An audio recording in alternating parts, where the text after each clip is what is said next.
Hello everyone, खमा खनीसा। आप लोग कैसे हो? मैं बिल्कुल ठीक हूँ। आई होप आप सभी की तैयारी अच्छे से चल रही होगी और आप सभी मन लगाकर अपनी पढ़ाई कर रहे होंगे, ऐसी मैं आपसे उम्मीद करती हूँ। तो फ्रेंड्स, आपको मैं कहना चाहूंगी कि जो वर्ल्ड ज्योग्राफी है और जो इंडिया की ज्योग्राफी है, उनमें बहुत सारे एस्पिरेंट्स को प्रॉब्लम आती है कि हम किस तरह से तैयार करें। तो आपको बताना चाहती हूँ कि वर्ल्ड ज्योग्राफी, इंडिया की ज्योग्राफी और राजस्थान की ज्योग्राफी, तीनों को हम 3 पार्ट में डिवाइड कर सकते हैं। और सबसे पहले हमें पढ़ने के लिए ये जानना होगा कि आरपीएससी जो है वो किस तरह से, किस पैटर्न के क्वेश्चन पूछ रही है ज्योग्राफी में से। वर्ल्ड ज्योग्राफी में किस तरह के क्वेश्चंस आ रहे हैं, इंडिया की ज्योग्राफी में किस तरह क्वेश्चंस आ रहे हैं। तो ये सबसे पहले आपको समझना होगा। तो जितने भी प्रीवियस ईयर के क्वेश्चन पेपर है ना, आप उनको देखिए। ज्यादा पुराने नहीं, लेकिन कम से कम 5-6 साल पुराने पेपर आप देखिए और आपको पता चलेगा किस पैटर्न के क्वेश्चन पूछे जा रहे हैं। उसी के आधार पर आपको अपना टॉपिक तैयार करना है। तो सबसे पहले आप इन तीनों का पार्ट डिवाइड कर दीजिए। वर्ल्ड ज्योग्राफी आप अलग से पढ़िए। उसके बाद में जैसे आपकी वर्ल्ड ज्योग्राफी हो जाती है, फिर इंडिया की ज्योग्राफी और राजस्थान की ज्योग्राफी जहां तक मेरा मानना है कुछ हद तक आपको आती भी होगी, तो उसका थोड़ा सा रिवीजन करने की आपको जरूरत पड़ेगी। तो सबसे पहले हमें समझना है कि आरपीएससी जो कौन से पैटर्न की क्वेश्चन पूछती है, उस हिसाब से हमें ज्योग्राफी की तैयारी करनी है। और फ्रेंड्स, आपको कहना चाहूंगी, जब भी हम पढ़ते हैं ना, तो पढ़ने के दौरान जो भी बातें आपको इम्पोर्टेंट लगती है तो आप उसे लिख लीजिए उसी टाइम। क्योंकि कई बार ऐसा होता है कि जब दूसरी बार हम पढ़ते हैं तो वो जो भी बातें हमें इम्पोर्टेंट लगती है वो हमारी नज़र से हट जाती है। तो बस आपको कहना चाहूंगी, हमारी जो बुक होती है उसमें ऊपर, नीचे और साइड की तरफ है ना, बहुत सारी खाली जगह रहती है जहाँ पर हम लिख सकते हैं जो हमें अच्छा लगता है। अगर आपको मैं मेरा पढ़ने का तरीका बताऊँ ना, तो मैं जब भी मुझे कोई बातें इंपॉर्टेंट लगती है उनको मैं लिख लेती हूँ साइड में, ताकि जब दोबारा मैं उस टॉपिक को पढ़ना शुरू करती हूँ ना, तो मेरी जो नज़र है ना, सीधी उसी लिखे ऊपर जाती है कि यहाँ पे मैंने क्या लिख रखा था और इसमें क्या कुछ मैंने नया लिखा है। तो बस आपको कहना चाहूंगी, ये हमें एक तो करना है। जैसे आप टॉपिक पढ़ रहे हो कृषि, है ना, तो जैसे मान लो हम राजस्थान की कृषि का, राजस्थान का मैं एक टॉपिक लेती हूँ कृषि, है ना। अब कृषि टॉपिक में ये तो है नहीं कि हम सारे टॉपिक को लेकर बैठ जाएंगे, है ना। तो अब क्या है, थोड़ा सा स्मार्ट स्ट्रेटेजी अपनाने की जरूरत है। ये नहीं कि सारे उसको लिया टॉपिक और हम पढ़ने बैठ गए, चाहे एग्जाम में क्वेश्चन आ रहे हैं तब भी हम उसको पढ़ रहे हैं, नहीं आ रहे तब भी हम उसको पढ़ रहे हैं। ये हमें नहीं करना है। जैसे फॉर एग्जाम्पल, आपने अभी टॉपिक लिया कृषि, तो आपको देखने हैं कि पिछले साल या फिर पिछले 3-4 सालों में किस पैटर्न से क्वेश्चन पूछे जा रहे हैं कृषि में से। तो जहां तक मुझे पता है, कृषि जो है, जो इको सर्वे होता है ना हमारा, आर्थिक समीक्षा, उसमें से बहुत सारे टॉपिक आते हैं। जैसे कृषि जोतों का आकार पूछ लेते हैं, उनका क्षेत्रफल पूछ लेते हैं। तो इस तरह से हमें करना है और सारी चीजें याद नहीं करनी है। बहुत सारे एस्पिरेंट्स हैं जो जिन्होंने अच्छे से टॉपिक को कवर कर लिया है, कृषि वाले टॉपिक को, लेकिन आरपीएससी क्या करती है, वहां से नहीं पूछती है जो सबने याद किया है। आरपीएससी बोर्ड वहां से पूछते हैं जो हमें लगता है कि ये चीज तो इम्पोर्टेंट ही नहीं है ना। तो बस आपको कहना चाहती हूँ, थोड़ा सा स्मार्ट बनने की जरूरत है। जिस तरह से पैटर्न से क्वेश्चन पूछे जा रहे हैं ना, उसी तरह से हमको पढ़ने की जरूरत है। ये नहीं कह रही पूरा टॉपिक आपको पढ़ना है, लेकिन टॉपिक में कौन कौन सी बातें इंपॉर्टेंट है जो एग्जाम में आ सकती है, एग्जाम के पॉइंट ऑफ व्यू से कौन सी बातें इंपॉर्टेंट है, वो हमें पढ़नी है। बस आपको यही कहना चाहूंगी मैं। इसी तरह से आपको बताना चाहती हूँ कि वर्ल्ड ज्योग्राफी है ना, तो बहुत सारे एस्पिरेंट्स हैं जिनको नहीं आती है, नहीं याद होती है। तो आप कच्चा मैप बनाकर याद कीजिए।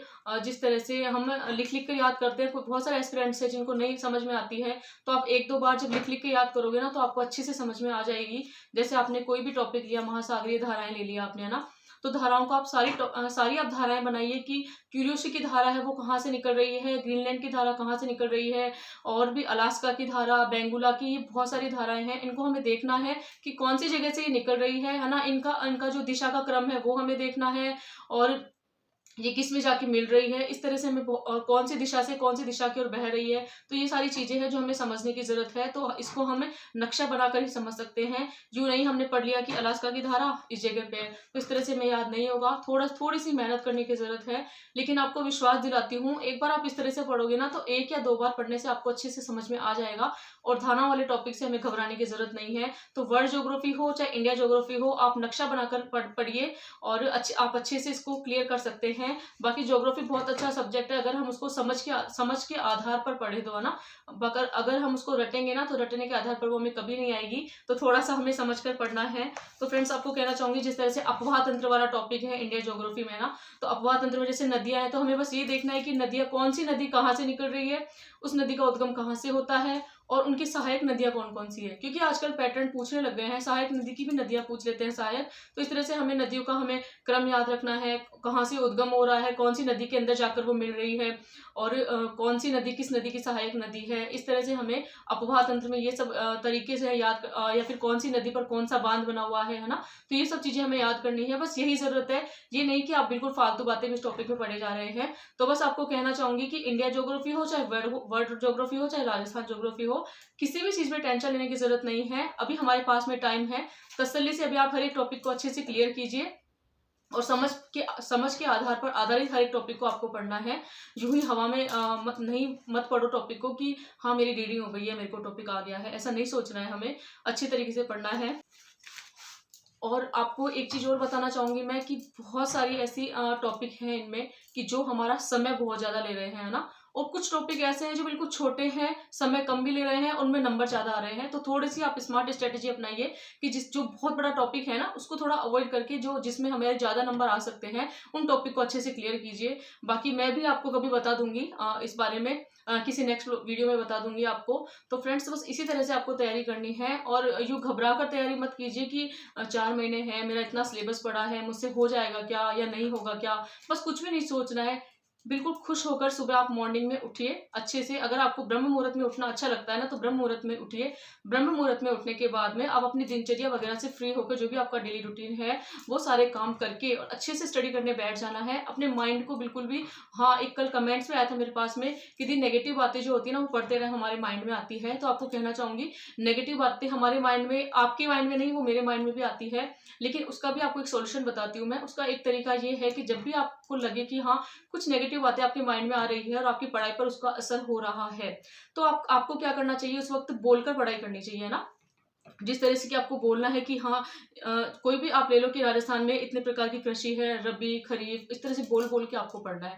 ये बहुत अच्छा उपाय है, जिस तरह से आप बोल के पढ़ोगे ना, आपका पूरा ध्यान उस टॉपिक के ऊपर रहेगा और जो नेगेटिव बातें आपके माइंड में आई थी या फिर जिन भी लोगों के बारे में आप सोच रहे हो ना, वो आपके माइंड से तुरंत निकल जाएँगे। ये तरीका बहुत ज़्यादा कारगर सिद्ध होगा, आप इसको अपना कर देखना और आप ये मत सोचना कि सारी नेगेटिविटी वाली बातें आपके माइंड में आती है। हो सकता है पढ़ते टाइम वो किसी के भी दिमाग में आ सकती हो, मेरे दिमाग में आ जाती है, लेकिन मैं हर प्रॉब्लम का सॉल्यूशन ढूँढती हूँ। ये नहीं कि इस प्रॉब्लम से परेशान हो जाती हूँ मैं, ऐसा मेरा नेचर नहीं है। तो बस मैं आपको कहना चाहती हूँ, अगर हमारी लाइफ में कोई समस्या आती है ना, तो समस्या का हल भी हमें ही ढूँढना होगा।